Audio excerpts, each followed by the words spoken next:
For the first time, men and women have collectively agreed that Angel Reese was tripping when she got fouled by Caitlin Clark, even though Angel Reese caused the first foul. You see, after Angel Reese fouled Shotty trying to get the ball, but Shotty ain't getting mad, the minute Caitlin Clark reached for that ball, she want to flop to the floor and try to throw hands. Like, what you trying to throw hands for? Angel Reese pushed Natasha Howard before later becoming labeled basketball's biggest dramatic victim when Caitlin Clark committed a tactical foul against her. This incident revealed a clear double standard in how fouls are judged depending on the players involved. Clark's foul was quickly dissected and heavily scrutinized by commentators, while Reese's equally forceful, if not more aggressive, push on Howard largely went unnoticed. This disparity highlights the inconsistent way fouls are perceived and judged based on player reputation and narrative, raising questions about fairness and bias in the sport. Charles trying to box her out. Angel Reese not going to let her, gives her a little push to create some space. Very common, not that serious. Sure, you could call it a foul. Little tic-tacky. They might have just missed it. It is what it is. Caitlin Clark sees it, yells push, wants the call, doesn't get the call, gets frustrated, isn't going to let Angel Reese go back up for a layup, goes to try to tie her up, tag, whatever, get the take foul, gets her tied up, she gets a little twisted, she kind of gives her that little extra shove at the end. Angel's off balance because she's trying to get ready to go up. She falls. If basketball had a Hall of Fame for memory lapses, Angel Reese would be a first ballot inductee with a shiny platinum plaque. Did anyone catch that little push she gave Natasha Howard? And by little, I mean a shove that could make NFL linemen jealous. It was a clear as day. Angel Reese using her arms like a battering ram, while the referees seemingly took a collective bathroom break. What followed? Absolutely nothing. The whistle stayed silent, as if an arena full of fans and players didn't exist. No calls, no warnings, not even a hint of acknowledgement that using a teammate as a human bowling pin isn't standard basketball behavior. It's a double standard that's impossible to ignore. Rebecca Allen goes up for a shot. I believe that's Rebecca Allen. Angel Reese pushes Natasha Howard in her back. Angel Reese shoves Natasha Howard in her back. That's how Angel Reese gets her rebounds. I'm not sure if you guys paid attention to last year. Not all her rebounds. I got to give credit. She hustles. She does. She's got the motor. But Angel Reese is famous for the nice little, out my way, girl. Let me grab that rebound. It's a foul every time, but she's famous for it. Caitlin Clark sees this push, points at the referee. Hey! This wasn't just a casual bump. It was a full-blown demolition derby move masked as basketball positioning. Angel Reese treated the court like a WWE Royal Rumble, with Howard as the unwitting contestant being thrown over the top rope. Make no mistake, this wasn't incidental contact from two players simply sharing space. No, it was a calculated, deliberate move as subtle as a fireworks show in a library.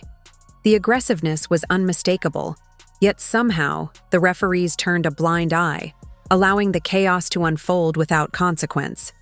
Caitlin did take a take foul, did try to prevent the easy basket. That is indeed the case. Though in the midst of that, of course, I think there was a little extra spice put on it because Reese had shoved Natasha Howard right before that, and Caitlin saw it. It was right in front of her face. Reese shoved Howard in the battle for the rebound. And then Reese was definitely heated. I mean, there's no question about that. Angel Reese saw Howard as an obstacle blocking her path to her goal, so she did what any reasonable professional would do. She bulldozed right through her like a toddler reaching for the last cookie. The referees? They were apparently watching a different game, maybe a match of invisible checkers in the third row, because they completely missed a push so blatant it could have registered on weather radar. It was a move so obvious that ignoring it seemed almost intentional. Why call a foul when you can pretend it never happened? That's the Angel Reese way. Commit the foul, act innocent, and then act surprised when someone dares to call her out later. It's a game of smoke and mirrors, with no accountability in sight. Was it a flagrant one? I don't think so. I think it was just a hard foul. And I think Angel Reese overreacted and to me, Angel Reese gotta stop this role. Like, you're not a villain, you're not that. Honestly, she to me is like that bully that will always give you a hard time until you punch him in the nose. That's Angel Reese. That's Angel Reese, bro. She needs to worry about learning how to win too, because I really believe the real reason why she got mad, for two reasons. The person who fouled her is Caitlin Clark, and she got a lot of resentment for her. And also, she's embarrassed. Her team is getting annihilated by the Fever. The Fever straight dogged them, destroyed them, and she's mad that she's losing, and she felt embarrassed. If you are enjoying, please subscribe. When Angel Reese pushed Natasha Howard, she wasn't just making a simple foul. She was testing the boundaries of what she could get away with on the court. The officials, however, seemed to turn a blind eye, so lenient they might as well have handed her a get-out-of-foul-free card along with a complimentary shoulder massage. Meanwhile, Howard, with a resigned look, kept playing as if she'd been cut off in traffic but had somewhere important to be, choosing to let it go. The game moved on as if nothing happened. No whistle, no review, no dramatic close-up of Angel's face for social media drama. It was standard basketball. If standard means rules are enforced selectively based on jersey color and star power. The peculiar physics of women's basketball become especially clear when Angel Reese is involved. When she pushes, it's dismissed as good old-fashioned competitive spirit. Nothing to see here, folks. Newton's laws of motion seem to take a coffee break.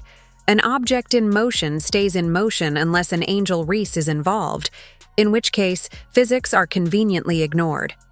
But when someone else makes contact with the Bayou Barbie, forces so seismic they need to be measured on the Richter scale come into play. Officials' vision sharpens like hawks, replay monitors are used more than Netflix, and sports analysts break out telestrators as if explaining the moon landing. It's remarkable how Angel can dish out physicality like Halloween candy, yet reacts with a case of the vapors when even a fraction of her own medicine is delivered. This inconsistency has become a signature. Rules are applied unevenly depending on the player and situation. If inconsistency in officiating were an Olympic sport, Angel Reese would take gold every time, exemplifying the double standards that often go unnoticed in women's college basketball.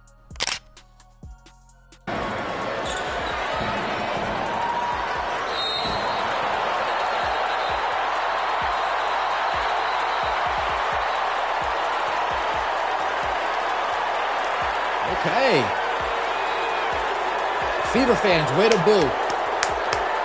Warms my heart. As a Yankee fan, as an Eagles fan, it warms my heart listening to you guys rain down some boos. Love it. Love it. Love it. Love it. Then comes Caitlin Clark, basketball's blonde bombshell of buckets, committing what might be the most analyzed tactical foul in women's college basketball history. Was it a foul? Absolutely. Was it flagrant? Please. It was so textbook it could serve as a masterclass in Basketball 101, how to stop a fast break. This wasn't malicious, it was pure mathematics. 2 points potentially scored versus 1 foul committed. Clark ran the numbers faster than a Vegas odds maker on Red Bull. Yet, the reaction told a different story. Angel Reese hit the deck as if she'd been struck by a wrecking ball, spinning more dramatically than a washing machine on heavy duty. Someone should get her an Oscar nomination because her performance was more compelling than many films nominated last year. The contrast in reactions highlighted the unpredictable standards and theatrical flair that often define high-stakes basketball. When you look up close and personal, you see it was a basic foul. They gave her a flagrant foul for this. How? That baby had foul, bro. You about to throw hands and crash out about that foul? Not to mention, she hit the ball. You decided to go flop over, trying to pull a LeBron James. No disrespect to the GOAT, but I'm happy that majority of men and women collectively agree on the internet that Angel just got a problem with Shotty for no reason at this point, bro. Like, now, it's just a one-sided. Clark stood there, watching the scene unfold with the bewildered expression of someone who ordered a small coffee and was handed the keys to a yacht. She knew exactly what she had done: a strategic, professional, textbook intentional foul, and now she was witnessing it being transformed into the basketball equivalent of a dramatic courtroom confession. Clark's foul was the basketball version of a parking ticket, a minor infraction, a calculated move to prevent an easy score, something every seasoned player and coach recognizes as smart, tactical basketball. When a player is breaking away for a layup, stopping them with minimal contact isn't dirty, it's intelligent game sense. Legends like Michael Jordan, Kobe Bryant, and LeBron James have all committed tactical fouls in similar situations. It's part of the sport's fabric, a routine, accepted, and often celebrated aspect of high-level basketball. Clark's action was clean, precise, and within the rules. She impeded Reese's progress with just enough contact to halt the play, nothing more. That's strategic basketball at its finest, not a foul to be lambasted. Meanwhile, Angel Reese's earlier shove had all the subtlety of a rhinoceros in a china shop. It wasn't a calculated move or a display of finesse. It was simply the act of removing an obstacle with brute force because quick thinking and finesse weren't in her toolbox at that moment. The fascinating part isn't even the two fouls themselves, but the vastly different reactions they elicited. Clark accepted her foul with the quiet confidence of someone who understood the game deeply. She knew she did what was necessary within the rules. Reese's response, on the other hand, was theatrical, almost exaggerated, like she was auditioning for a medical drama where her character had been gravely wounded by a feather. The contrast highlighted the different approaches to the game, one calm, calculated, and strategic, the other impulsive and emotional. This duality underscores the complex nature of sportsmanship, strategy, and perception in high-stakes basketball. Night. Caitlin Clark with a standard take foul to send Angel Reese to the line instead of giving her an easy layup, but Angel Reese just goes berserk, fires off, drama ensues, opening night drama. Of course, the Fever went on to win by like 40. Caitlin Clark had a triple-double, and Angel Reese. Then erupted a social media storm, a Category 5 hurricane of hot takes, slow-motion analyses, and more amateur officiating than a pee-wee basketball game with overzealous parents. Angel Reese's supporters flooded platforms like locusts on a wheat field, clutching their pearls and typing with such fury that you could practically hear keyboards cracking from coast to coast. "How dare Caitlin commit a tactical foul that happens 50 times a game?" they shouted, conveniently forgetting, or ignoring, that their hero had just used Natasha Howard as a human push broom moments earlier. The double standard was so thick you could spread it on toast. Angel could throw elbows like she was directing traffic in Manhattan, but heaven forbid someone stop her fast break with minimal contact. Suddenly, the basketball world was split in half. Like families at Thanksgiving when politics come up. Team Angel claimed Clark was out for blood, while Team Caitlin pointed to the replay of Reese's push, which somehow became basketball's version of the Zapruder film, analyzed frame by frame, yet still invisible to those unwilling to see it. The debate spiraled into an endless cycle of interpretation, bias, and passion, turning a simple foul into a national spectacle. It sucks that the reality is for the next 10 to 12 years, we're going to get unnecessary discourse between Caitlin Clark and Angel Reese over the dumbest things ever. Y'all making narratives over a take foul? Really? We all know this is going to be a forced rivalry for years to come, but don't start painting narratives about one hating the other. It's pure competition. And to her credit, Clark has a point. That was a routine take foul that everybody in basketball has seen. The sports media only fanned the flames. They clung to Clark's foul as if it were the last lifeboat on the Titanic, giving it far more airtime than actual breaking news. Is this the rivalry the WNBA needs? They wondered aloud, pretending this was Magic versus Bird reborn, instead of one player executing a smart basketball move and another overreacting. Slow-motion replays of Clark's foul played on endless loop, like a viral TikTok gone bad, while Angel's shove against Howard received barely a blip. about as much coverage as a tree falling in an empty forest. Even the commentators appeared to suffer from selective amnesia. Do you have an issue with Angel Reese's reaction to Caitlin Clark's flagrant foul? Yes, and I have an issue with the way she reacted. I have an issue with the way it's being handled by her, by the Chicago Sky, everybody involved. I have a problem with it being called a flagrant foul. It's a take foul. It's an understandable. First of all, like, can we give the whole picture? The only reason Angel gets the ball is because she shoves Aaliyah Boston in the back. And Caitlin sees that and she's like, you know what? You're not getting a bucket off of that. I'm gonna put you on the free throw. Nobody, and I mean nobody, plays the victim with the skill and dedication of Angel Reese after taking only a fraction of what she gives out. This is pure performance art. She shifted from bulldozer to fragile flower faster than a pit stop in Formula One. The nerve to push another player with force and then act like she's been mortally wounded when she's called for a standard basketball foul is next-level cognitive dissonance. It's like throwing a water balloon and then screaming bloody murder when you get sprinkled with morning dew. What's truly astonishing is her commitment to the act. Angel didn't just sell the contact, she franchised it, with plans to expand globally. She transformed a simple basketball foul into her personal martyrdom, complete with dramatic pauses and pain faces that would make soap opera stars say, "That's a bit much." Meanwhile, Natasha Howard, who actually felt Angel's shove, simply got up and continued playing like the professional she is, without turning it into an audition for America's Next Top Drama Queen. WNBA? Y'all seen Caitlin Clark, the face of the league? She owns Angel Reese, and it's not even close. Yeah, y'all seen Caitlin Clark, aka CC, put on them weight gains. Y'all seen them muscle them guns? Yeah, I need some tickets to that gun show. Real talk. Angel Reese flopping, flipping and flopping like Flipper. Man, play ball. That's the reason why you got blue eye. I'll tell you the reason why she got blue eye. She too busy worried about a podcast and wearing Daisy Dukes, looking like a thotty. Know what I'm saying? Flirting with all these dudes and going to Caicos, Cancun, Turkey, wherever, Dubai, instead of getting in the gym working on her shot, because she can't make a layup to... This incident highlights the fundamental difference between Caitlin Clark and Angel Reese. Clark plays basketball, Reese plays games.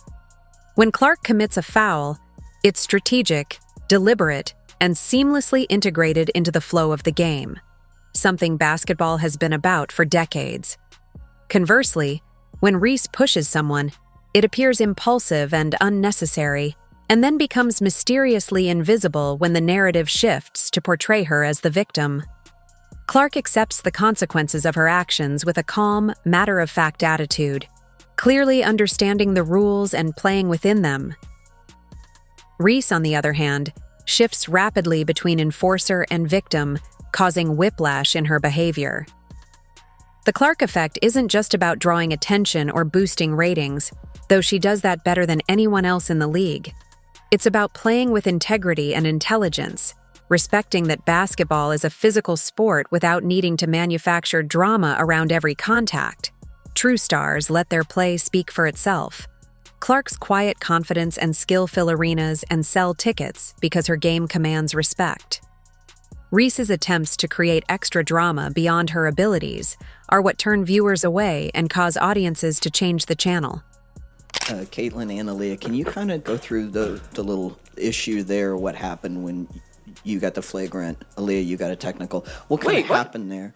AB got the tech? I know. Wait, what? I got the tech? I didn't know that. Oh, well, first of no! all. What's often overlooked in this theatrical fog is the core of basketball analysis. Clark's foul was textbook. If you're beaten on a fast break and can stop the play safely without risking injury, that's what you do. Every coach teaches this, and every player with a high basketball IQ understands it. Reese's push, on the other hand, served no strategic purpose.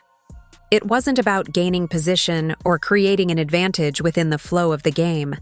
It was simply frustration manifesting physically, a toddler pushing another kid just because they wanted the toy first.